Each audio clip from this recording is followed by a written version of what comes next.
everybody, to Turing's Distinguished Leader Series.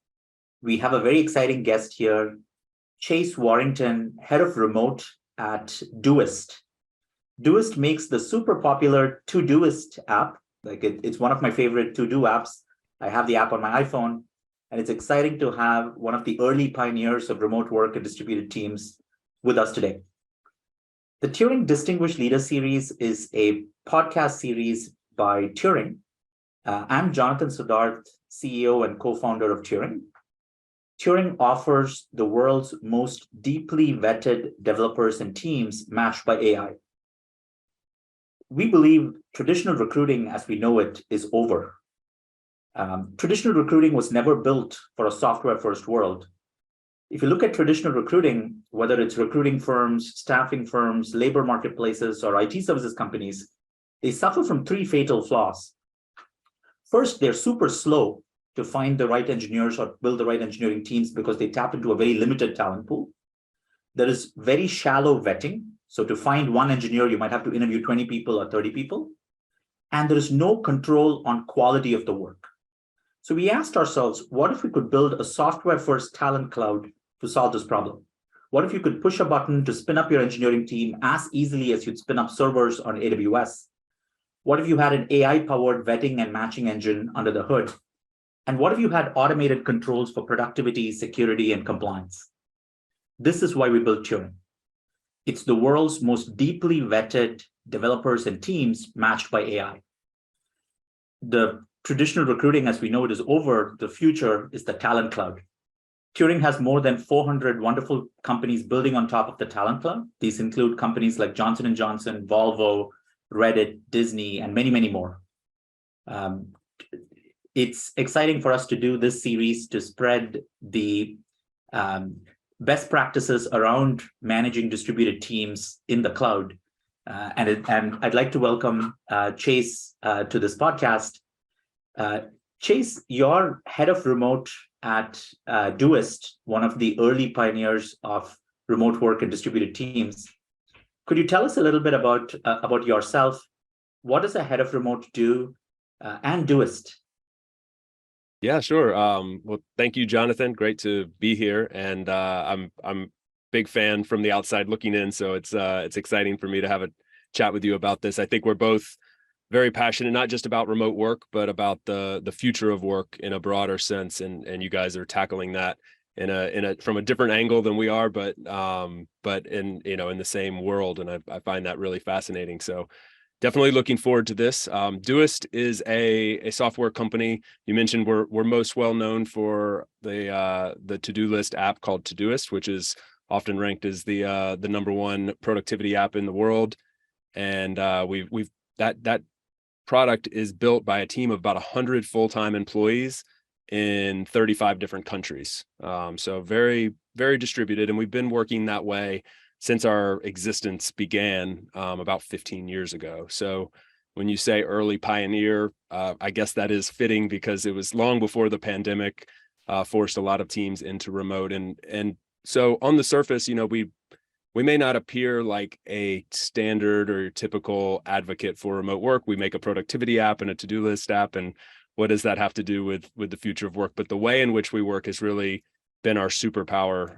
We're hyper-asynchronous. We're very much so remote first. We have no offices, no locations. We don't hire based on location. We don't expect people to be working at any given time. It really is a very async, remote first type of environment. And so on top of that, we've ended up building another app called Twist, which is our communication tool. It's a communication tool built kind of for us, by us sort of thing, it's built to empower remote teams that want to go all in on asynchronous communication. So that's who we are. And my role as head of remote is really to make sure that the remote infrastructure of the team is operating at the highest possible efficiency that we possibly can. So I'm looking outwards, looking at a lot of companies and other future of work leaders, trying to learn what other companies are doing. I mean, it's a wild world out there right now. There's tons of new products and best practices and all kinds of ideas being shared about how to do remote work at a really high level. And we've been doing it for a long time, but we we see room for improvement, and so it's my job to make sure that we're staying on the cutting edge. That's great. Thank you, Chase. And I heard you describe Doist as a hyper-async culture. I've never heard the term hyper-async. I'm going to coin it. That's wonderful. And Twist also seems to be a tool to turbocharge async communication. So we hear a lot about how important async communication is for distributed teams. We hear that from the GitLab folks. Darren Murph, who's an advisor to us at Turing, also speaks a lot about it. I'm curious, like, what's your take on async work? How can companies become excellent at being hyper-async? Darren and GitLab are a great example of another company built predominantly on asynchronous communication. And for clarification, in case it's a big nerdy remote work world, so in case anybody's wondering what it means, essentially we just mean that we're building our communication stack based on non-immediate responses. So everything is a very documentation-based environment. It's a very non-meeting based environment. It's almost as much what we don't do as what we do. And so we don't rely on meetings. In fact, we just ran a survey internally, and 65% of our company is averaging less than 2 hours per week of meetings, and 100% report averaging less than 8 hours per week of meetings. So the industry standard is somewhere around 18 hours. We've all heard tons of horror stories about teams just being locked into Zoom meetings all day, and how unproductive that is, what a waste of time it is. And so async culture is really built on documentation, really powerful written word, non-immediate responses, which allows people to get into a deep work flow state. They're not sitting at their desk waiting to get pulled into a conversation, having expected to be responding immediately, or tapped into a virtual meeting at any given time. It's really about deep work, disconnecting from your chat tool. We actually say, like, if you're chatting, you're not working. So when I see someone immediately responding, my instinct is more like, well, why weren't you really working? And so we have that mindset, and I think that there's a lot of spin-offs and positives to that way. Everything's a choice, right? And like there's certainly some downsides to async. The number one being that it moves a little bit slower than, especially in a vacuum, when you hone in on one individual task or project. The way we work is very cross-functional and multi-project focused. So we're working on a handful of things at any given time and trying to move them all forward in incremental steps. And this is all powered by async. And so the one last point I'll make on it is, it's a little bit by necessity when you think about the fact that we have 100 people in 35 countries. That spans all time zones too, by the way. It's not like we're in 35 European countries overlapping with each other. We're in every time zone. So we almost have to work that way. We can't expect people to be on call at midnight their time so that they can be on a meeting. So it was built that way out of necessity, and then we fine-tuned it to kind of make it our superpower. That's great. And how does Twist help with async communication? So Twist was designed with async in mind from the very beginning. You can kind of think about it though, like a lot of we were a team built on Slack, by the way. So we were using Slack for a long time, like many tech companies, and we just felt a lot of pain, which are in turn we hear from our customers now, that almost all of our customers come from a Slack environment that felt like, or Teams or something like that, where they felt like there's a little bit too much happening here. It's a little too active. It promotes instant, one line at a time thinking, and instant gratification. And what we wanted was something that was very asynchronous. Again, it's almost more about what it doesn't have than what it does have, but there's no presence indicators. There's no read receipts. There's no expectation that you're getting a lot of notifications. Notifications are kind of minimal and turned off by default. So the whole idea is, again, like getting back to the idea of you don't need to be in your chat tool to get real work done. Yeah. And it's centered around the threaded conversation. So it's more long form than it is like quick back and forth chatting. Yeah. That's super insightful, Chase. I feel the same way. Like I feel like with messaging, it's very it interrupts quite a bit, and we are in the process of like defining some norms around when to use Slack, when to use email, and when to text. Right, like Yeah. I loosely operate with the sense, like at least with my directs on if it's something hyper urgent to text, if it's something that needs a response during the day to message, but for everything else to use email, like email just helps you, at least for me, like I find it a way to give more thoughtful responses to queries, and doesn't feel like this person is waiting to hear from you immediately. Yeah, that's actually kind of what we had in mind. Like when it's funny going back to it, we built Twist, but again, like before the pandemic,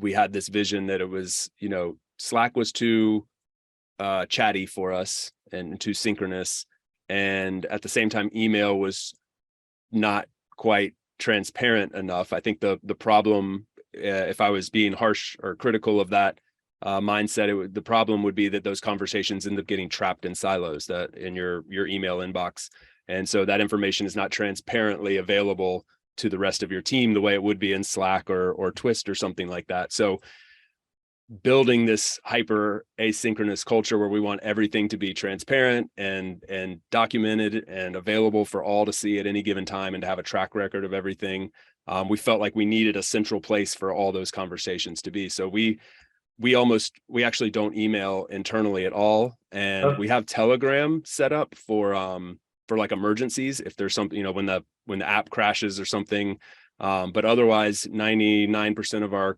communication takes place in Twist. And the other thing I'll say is we've invested a lot in a handbook for long-term policies and things like that. We do have a separate handbook that we use that's updated constantly as well. So those two tools are where almost all of our communication takes place. That's great. Is your handbook public? Not yet, but I'm actually leading an initiative next quarter. I hope to work in that direction. And actually, we're going to revamp the whole experience. It's something we're kind of doubling down on as we speak. That's great. When you do that, please share that with us. We'd love to share this with many of our Turing customers.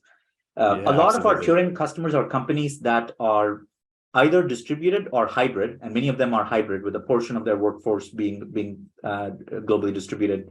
And they would all benefit from best practices around async work. One question, Chase, that I hear from a lot of CEOs is how do you solve for connection in a globally distributed team?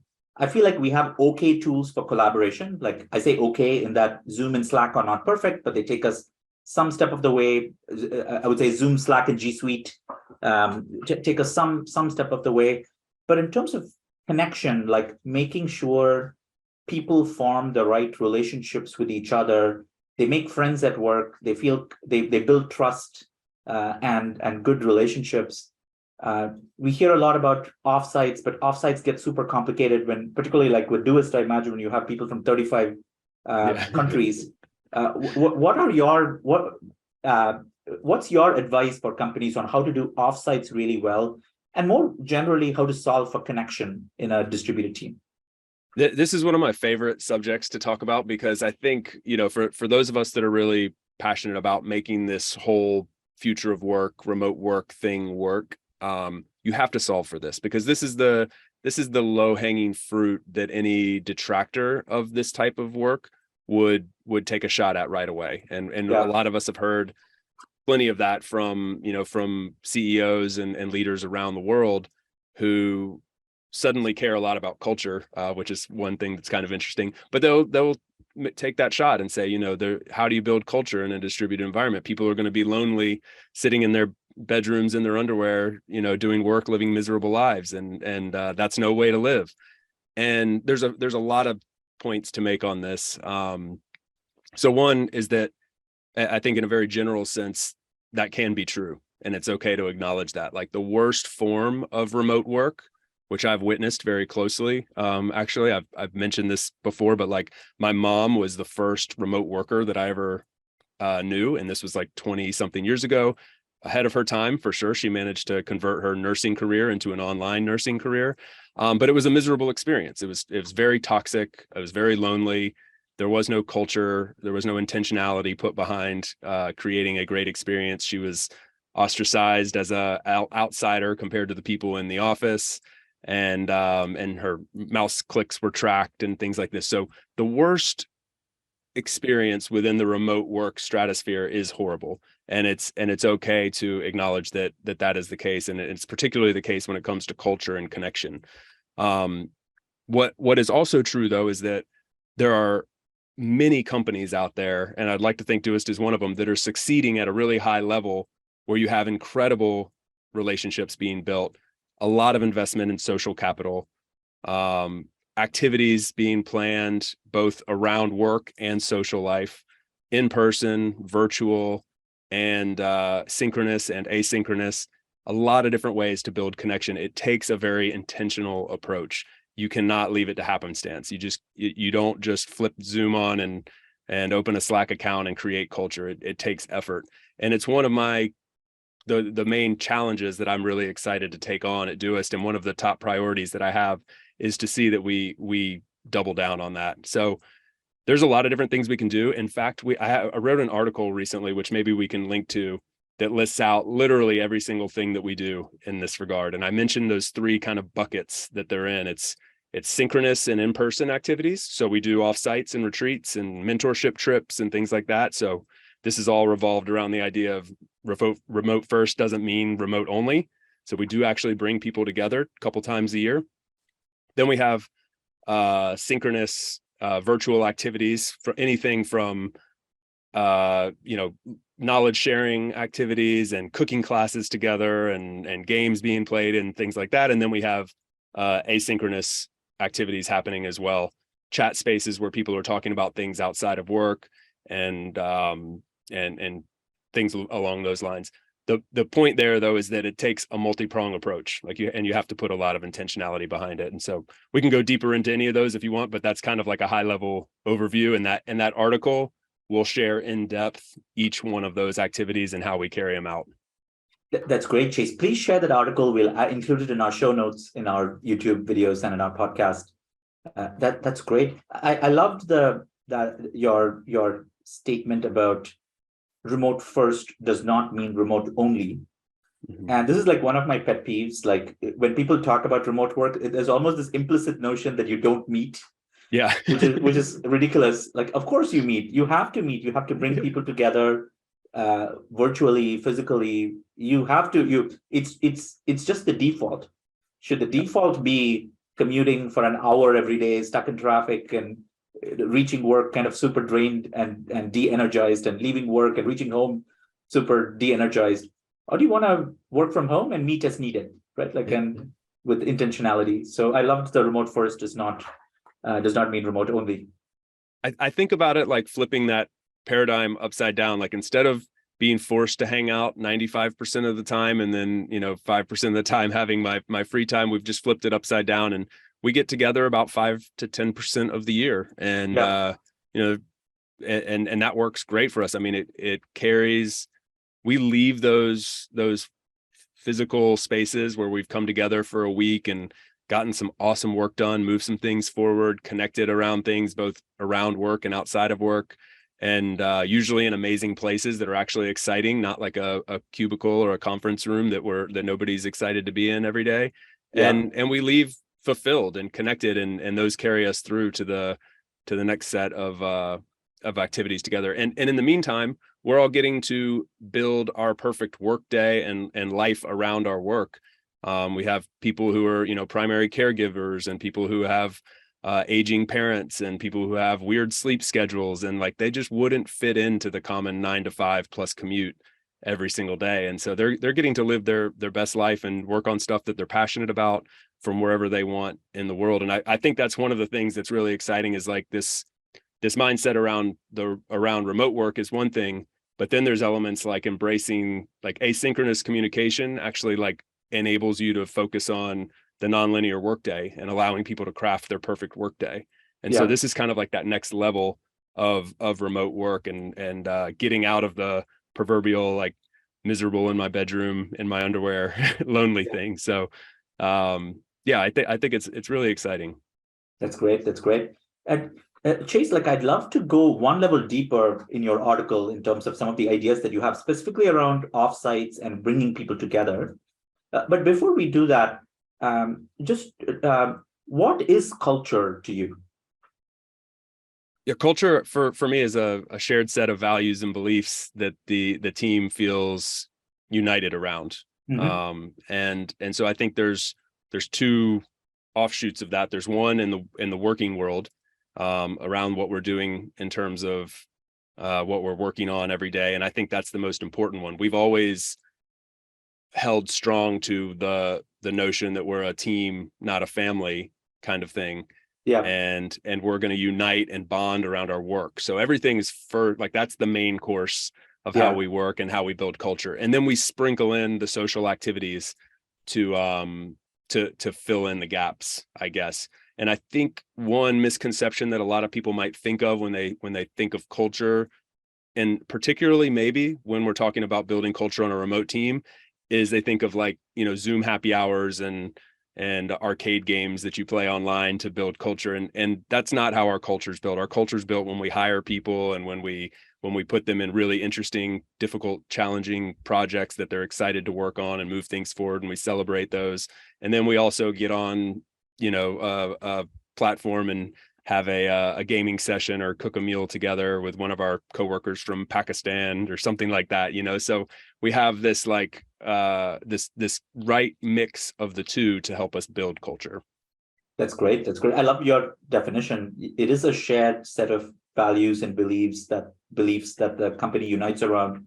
And I also like your clear articulation for Doist that uh, you're a team, not a family, and which is again a very clarifying thing to point out for the people who buy into this culture. And there could be other companies that subscribe to the we are a family sort of uh, shared set of values, and they're both distinct, and it's good to be clear on what you're building. I think that clarity, just one thing to add, is so like even more important. Somebody will say that's important in every company, and that's fair. But Yeah, like having very clear mission statement, core values, and connecting your culture to those things, I believe personally becomes a little bit more important, like mission yeah, critical in a distributed environment. When you don't have the four walls of the office and the physical space that you go into, and the natural serendipitous conversation and culture that just kind of ignites inside those four walls, when you remove that, you have to be very strong in some other ways. And so we spend a lot of time thinking about our mission statement, our core values, and and not just serving them as lip service, but like, what are we doing to actually serve those? yeah, um and circling it back to the offsites, actually, like that's what we really use the offsites to do. So that, just for like some context, like it's kind of weird because my title is head of remote, but one of the main things that I'm responsible for is the only non-remote aspect of our infrastructure, which is also our offsites. And the reasoning behind that is we feel they're so vital to making distributed work at a sustainable level. So I oversee our offsites. We do 2 offsites a year. One is company wide. It's called Doist Connect, and then we have another one about 6 months later, which is the individual teams getting together. So the Android team and the marketing team, and they all go to their separate cities and have a week together. So we use those not so much like it's very critical not to use that time. It's a poor use of the resources to use that time to just do normal work. You don't want to like get together and just go sit in a co-working and all type away on your keyboards. You could have done that from home. So we use this time for the types of things that we can't do so well from a distance. The main bit of that is building that social capital, those connections and culture, and filling in those gaps there. So we spend a predominant amount of that time, which is pretty significant. Like if you think about it, these are heavy investments and a lot of different types of resources. And we spend most of that time just kind of hanging out together in a wow, structured setting. We do get some work done, and that work is generally very connected to our core values and mission statement. A good example of this is like we hosted a hackathon. It was a 3-hour hackathon with all members of the team from all elements, all focused on connecting a project to our mission statement. And so we're doing activities like that to like reinforce these things that we talk about all year, which are core values, mission statement, things like that. So yeah, the last offsite was in, we rented a small village in the Austrian Alps and brought everybody in from 35 countries and had a blast. It was amazing. That's wonderful. That's great. So you do it twice a year, and it sounds, and this is 100 people from 35 countries. Like out of curiosity, like the last year, like or the year before, like which city did you fly all 100 into? One of the reasons we for that picked, city. yeah, I mean, especially with like, we were still not out of, I don't know if we're still out of COVID now yet or anything, but we definitely were on the back end of it, but not out of the darkness yet. Yeah. And when we brought people together, so there was a lot of stipulations with people coming from certain countries and having certain vaccines and what countries they could enter and not enter. And so we flew almost everybody. One of the reasons we chose Austria is it borders multiple countries. And so we could actually get people you could fly into Austria or northern Italy, like Milan, or you could fly into Munich or Frankfurt or Zurich or Vienna. So you had lots of major airports you could fly into. And so we brought people in to multiple airports, got them to this little village in the Alps via multiple methods of transportation, but the majority of them flew into Munich. Got it. Interesting. And what would some of the agenda items or themes look like in this week when you're together, when you're planning the offsite? I love that you said it's not a time for people to come and just do work that they could anyway have done without meeting people in person. Yeah. You mentioned structured hanging out. I'm kind of curious, like what have you found to work well that would be like good advice for people looking to do this for their own companies? Yeah. So I think there's like some guiding principles that we try to infuse into the whole thing, and I'll just run through some of them. So one of them is like optional by default. So attending the retreat in general is totally optional. It's not a problem if it's just not your thing. But then when you get there, also almost every single activity is also optional. We want people to show up energized. We found, especially something for anybody kind of diving into these waters, is especially after COVID, people's social muscles are weakened, and they don't have the same stamina that they used to, even for the most extroverted of us. And so, we found a lot of people needing to take time just to, suddenly being inundated with 100 people, constant interaction, lots of activities on the agenda. It can be very overwhelming. So we'd make everything optional by default. You show up or you don't. We provide lots of options as well. Sort of the structure of the day would be, we'd have a couple hours of work in the morning, and then in the afternoon, several options to choose from that sort of fell into multiple categories. Like one would be very kind of active, like, okay, we're going to go on a hike. Another one might be very relaxing, we're going to go to a spa. And the other one might be sort of cerebral, we're going to go to a museum, for example. And so everybody could kind of break off and go do things that they were genuinely interested in. And what that does by intentionally is it breaks the bigger group down into smaller groups. It's very hard and overwhelming to connect with 100 people in one setting.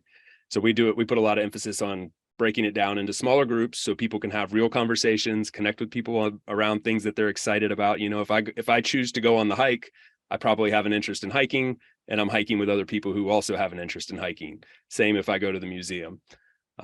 We did the same with the hackathon, for example. We broke the larger group down into lots of little teams and had them focusing on what they could, building something that they were all really passionate about. So this gives people an opportunity to connect around work and social things. And I think one of the other major elements is that you want to have, I mentioned unstructured free time, but taking that like a little bit further, you want to make sure that there's free time on the agenda. It should not be every minute accounted for. First of all, things are going to go over. They're going to go beyond your expectations. But secondly, you want to have time for people to just be people. They don't get this opportunity very often. So let's let people just be humans and hang out and make decisions. We had one situation where a group of backend developers during this 3-hour block, they ended up going to a hotel room and building something. They coded something, and they had a blast doing it. And like, they came to dinner that night, like, look what we built. And these guys never really got a chance to work together in real life, and they had an awesome time. another group went swimming in the lake. And, so it's important to build that time in. That's great. That's great. Is there any particular agenda item that kind of you found to work really well that you kind of keep repeating at multiple offsites? Like or is it every offsite is kind of bespoke in terms of the themes and sessions that you have? Is there like one particular session that you kind of have happen at every one of these company offsites? There's a few kind of like rituals I feel like that will always carry forward. One is like a no holds bar AMA with our CEO. Not to put you on the spot, Jonathan. But we do it. We basically like an open forum. Just drill me with whatever you want, and that's accompanied by like kind of a state of the company, state of the macroeconomic situation from the CEO. But I mean, it really is. It can get a little hairy in there, but it's encouraged, and so we'll probably always do that. We also do like a round of workshops. We have Doisters lead a round of workshops. So we have one half day set up to where people have volunteered to, and we scope these out very detailed. I mean, we want to make sure they're done really well, but people volunteer or raise questions or concerns or ideas ahead of time. And then we create a dedicated space for roundtable discussions on certain things related to the company. And we find those very helpful. The key with those is if they're not very well prepared, they're not very impactful. That's one of those things you could do better asynchronously or virtually. And so it's not really worth it unless you're going to confine those to very short time periods where that time is very well prepared ahead of time. Mm-hmm. The other one is, I mentioned the hackathon a couple of times now. We call that Doist Build, and Doist Build will carry forward. It was above and beyond the highlight of the last one, at least in terms of the work sessions and things like that. It was the first time that we did it, and the company loved it, and we're gonna even go further with it next time. That's great. Do you have a blog post on offsites in particular? I do, yeah. I've written a couple which will expand upon some of the ideas that we've discussed here, both kind of about like pre-planning and some of the things that you want to take care of, some of the edge cases. Like I haven't mentioned, like how do you take care of your sales team during the offsite, right? And how do you take care of people with mobility issues, and how do you some of the mechanics in the edge cases, and then another one more about like the concepts of what goes into the strategy of creating an offsite. We call it an IRL strategy, and so yeah, I'd be glad to share both of those. That's great. I love that we've shifted from what's your remote work strategy to what's your IRL strategy. Right. That's again kind of weird that it falls into my domain. Yes. But I kind of love that it does too, because I think this humanizing of remote work is what can really carry it forward into the mainstream. Actually, like we have the tools and the processes and a lot of things to make it work, even if it's a bit clunky sometimes. But we're social beings, and we'll always crave that, and that'll eventually eat away at the infrastructure that we built up around remote work if we don't solve that. That's great. And do share your blog posts on this, Chase. We'd love to include that in the show notes as well, in terms of good best practices for planning offsites. What should a good IRL strategy be for a remote first company? I hear a lot of companies, everybody's got their own mix. We've really settled in hard on the 2 offsites per year. We also have a few perks in like to help subsidize costs if you want to go meet up with another teammate. So we do have the people that really crave more connection. They might get a 3rd one in every year. But 2 is the right number for us in terms of like frequency and cadence. They're separated by about 6 months. And I generally say you want to start planning no later than 6 months out in front of those. Some of the like guiding principles I think are just that you want to make sure that they're optional by default. You want to make sure they're very inclusive, go over and above on inclusivity. When you're bringing people in from X number of countries, there's going to be challenges with visas. During COVID times, there might be challenges with vaccines and who can come and go to different places, and not just getting into a country, but also returning back to their home country. And you want to make sure you take care of all the edge cases. Like there's a fixing the IRL strategy for 80 to 90% of the companies fairly easily, but you have a Yeah. lot of people. You're going to have, how do you solve the hybrid situation? You know, when you've got 90% of your team in one place, what do you do with the other 10% that weren't able to make it? What do Yeah. you do with people with mobility issues? What do you do with people that have food allergies and or colorblind? We had an issue, something arose with colorblindness last time. So you really want to think through all this, and inclusivity, you know, this is so vital in this situation, because if you're in a regular company and you go into the office every day and there's a happy hour every Friday and you miss that occasionally, like that, it's not really that big a deal.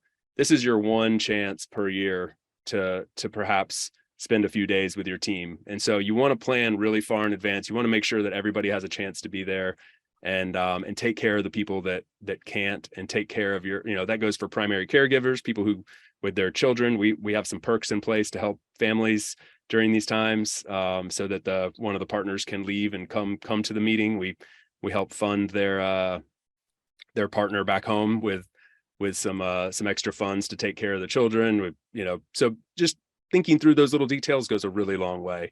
And then again, the last thing is coming back to, don't use that time to do what you could be doing asynchronously and remotely. That can get very dangerous, because you can get into your day-to-day thinking, oh, we'll just wait for the offsite to tackle this. And you never want to hear that from anybody. You never want to be waiting for that IRL to actually get something done. You're built to work remotely and asynchronously. So do that every day, and then use those few days together for all the other stuff that you can't do remotely. Great advice, Chase. And Chase, like, what are some of the craziest myths that you've heard about distributed work? And can you help us debunk them? Yeah, sure. My favorite one is that, you know, it's a lonely environment, that you'll have no connections, you'll have no friends, you'll have no social outlets. And I didn't touch on this earlier, but kind of alluded to it, I guess. We tend to fill that void with something. There's this myth floating around that, you know, if I go work for a remote company, I'll never see my coworkers, so I'll never have friends there, I'll have no social life, and I'll just be bored and lonely. What I've found is most people, that's almost never the case. People tend to fill that void with something else. They spend that extra time with their family. They spend it doing community service. They join a gym, and you know, they get involved with their local church or whatever it might be. They find some way to fill that social void if they crave it. The great thing is a lot of people don't crave it. There's a huge percentage of the population that really does identify as more of an introvert and doesn't need that day in and day out interaction. And so they're actually thriving more in this environment. And so I think that's one of those myths, is that, you know, you can't have culture and connection. The other one, I think, is that remote work is inefficient because it's not quick. Because if you are working asynchronously, one of the sacrifices that you may be making is speed. But I heard someone give a great analogy once, that speed is great until it's not, right? Like, you can be driving your car really fast, and there's a point at which it gets reckless. And so optimizing for speed at all costs is not really what we're going for. We should be optimizing for quality and for you know, productivity and output, and things like that. So yeah, you might take a step back in terms of speed, but you'll take a step forward often in terms of quality. A great example of this is like a brainstorming session.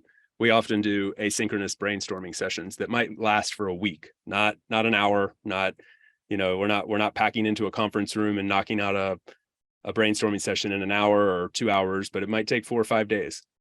But collectively, we all probably invest about the same amount of time that we would have in that same period. And we end up getting much better results for a few reasons. One is we're not latching on to the first or the loudest idea thrown out by the alpha in the room, there's a lot of studies that show that will generally happen. Somebody throws out an idea, everybody says, yeah, I agree. You move forward with it. And that doesn't happen in an asynchronous environment. We have a lot of time to process, to think, to speak up, to raise our voice in a different way. And usually it's after some time of thinking. I see something posted in one of these asynchronous brainstorms and I think about it. I might not respond for 24-hour days, but my response 24 hours later is 10 times better than what it would have been if I just probably agreed off the cuff. So those are a couple of the things that I hear often that I think are worth second guessing. Yeah, yeah. I mean, I loved the point about speed. Like Turing, for example, is fully distributed. We actually find that we go much faster as a distributed team, and brainstorming is a good example, like where I like it- a fully synchronous brainstorm for all the reasons that you mentioned, like feels super inefficient to me. Like people are not very well prepared or thoughtful. And you basically get the output of a 1 hour thinking session that's, yes, dominated by maybe one or two people. And we found for brainstorms, the best way to do it is to have it be async first, where there is a document where something is written, people comment on it, uh, thoughtfully reflect on it, and then we have a meeting. And in the meeting, like it's only about open issues that we haven't yet discussed. If there are big disagreements, big debate areas, so like for a brainstorm, I feel like a good format is always share a document ahead of time, let people react to it, comment on it, and then have the sync portion. It doesn't have to be sync only or async only, but I think that hybrid structure results in, and you get the effect of 20 hours of thinking time, somebody thinking in the showers, thinking when they're driving, like all of that, and the quality is so much better than some random sort of improv. A full sync brainstorm is really an improv, and it'll be dominated by some people who take up a lot more of the talk time, and you don't get a high quality output. And when are you going to go faster? Like when is the quality of decision going to be better, like with something where people jam together for an hour, or thoughtfully considered something for 10 hours and then jam together for an hour to resolve, to fine tune the idea? 100% agree. It was something that I found interesting was a while back we tried at one of our offsites to kind of do more like live brainstorming sessions, and it was really interesting to observe some of the most vocal people typically in our asynchronous environment were very quiet and didn't contribute anything, and they're some of our brightest minds. And I witnessed it live thinking we're missing out on the best of the best here by doing this in this scenario. And they just needed they were more introverted people. They were a bit more timid. They weren't going to speak up in that setting, or they needed a bit more time to formulate their ideas, more perfectionists that didn't want to throw out a half-baked idea. A lot of people aren't okay with that. That's the nature of a brainstorm.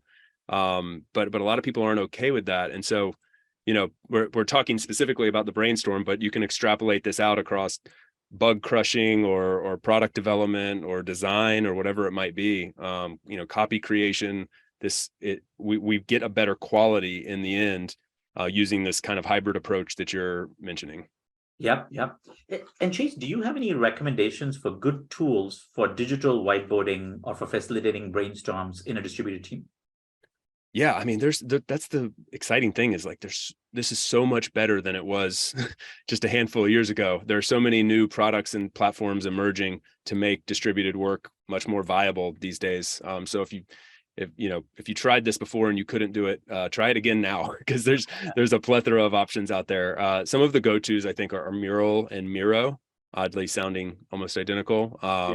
And some people just use, like if you're on the G Suite and you just want to use like Google, like Jamboard is also viable. But I think those are a couple of the tools that I find most of the leading teams are using. That's great. And for a company working as a distributed team, Chase, what are like the top 2 or 3 pitfalls that you'd suggest companies think through very carefully about avoiding? So I think the first one is so many companies are still going through this transition to some sort of distributed environment, whether it's hybrid or remote first or whatever. They're migrating from what once was an office-based world to a more distributed one. And the easy thing to do is just to copy and paste your tool set, your processes, best practices, the way you did everything before, and just throw it in a Zoom and Slack account and hope that it works out. And that it's just been seen time and time again, like that just won't work. You actually do have to really go back through and rethink every aspect of the way you work. I don't think you can be overly fine-tuned or overly detailed about this process. You go back and think, how do we do one-on-ones? How do we do the equivalent of, hey, knock, knock, do you have 5 minutes for a quick discussion? What are the response time expectations? What tools do we use to communicate? And setting very clear guidelines around those things. So that's the first pitfall, I think, is not taking those steps to make sure that your new office space is finely tuned for the new reality. The second one, I think, is failing to put any intentionality behind the culture aspect. So we talked a lot about that already, but I firmly believe that's in that number 2 spot. I think that can be that can linger a little bit below the surface and end up crushing you in the end in terms of, hiring, retention, and building trust and the social capital that we talked about before. So being intentional about that is completely not just like a want, but it is a need. And it's easy to overlook that during that transition, I think. You're very focused on the tools and the processes and the work, and that's understandable, but rethinking how you connect is extremely important as well. And you could probably keep going, but those are like the top 2, I think, that I see people kind of miss the mark with early on.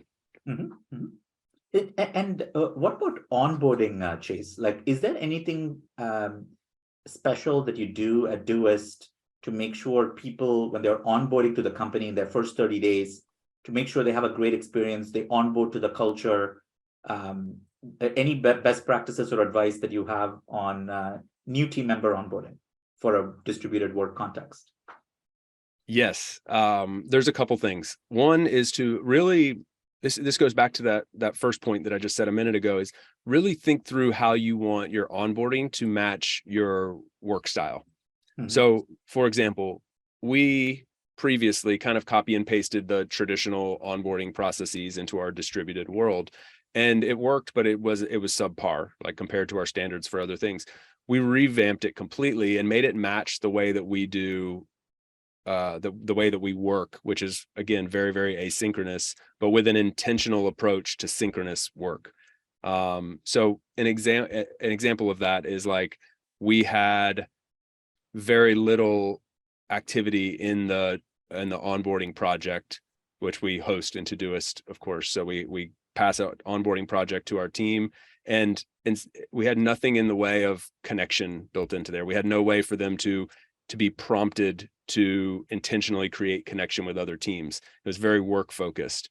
And so we revamped that. We wanted people to have connection right away. We took that one step further and incorporated a mentorship trip.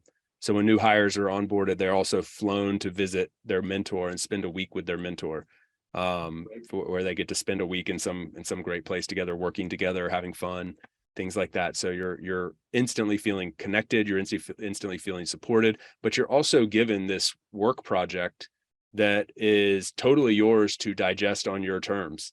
And it points you to some of the most important articles, the most important threads within Twist, some recommended reading books that we've kind of based the way that we work off of. It's a very collaborative effort. So immediately you're getting inundated in the way that we work. You're finding out that we're very asynchronous, and you're getting some intentional connection time built into that. And so, being intentional around that was very important. Throwing in the human element was a huge game changer. Like, sending people to go spend some time with their mentor was really, really, really helpful for us. And I think having that, extending the onboarding process backwards into the hiring process was also very important.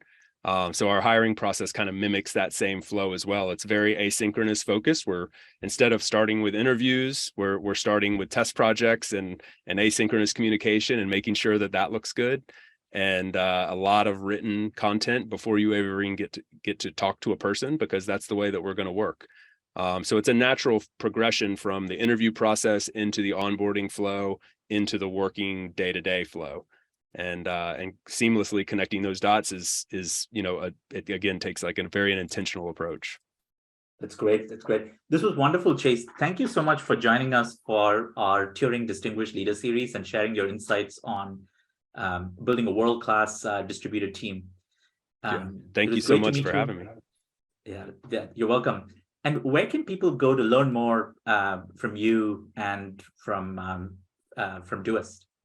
Yeah, if the asynchronous communication bit that we talked about a lot today resonates with you, we have our marketing teams built out an incredible monthly newsletter, but also a community around this newsletter with thousands of people who are really passionate about asynchronous work and making that the new norm. And so if anything that I mentioned here resonates with you in that regard, definitely check out the Twist Async newsletter. I think we can drop that link in there, packed full of lots of information on the async front. We also have the Doist blog.doist.com, which has a whole remote work and teamwork section dedicated to discussing how we make remote work and looking outwards at some of the other leading companies in the world and how they're making remote work happen. And then I talk a lot about remote work and the future of work on LinkedIn. So I think connecting with me there is the best place to follow along some of my thoughts on the subject. That's wonderful. Thank you so much, Chase. Glad we were able to have this conversation. Yeah. Thank you so much. It was a lot of fun.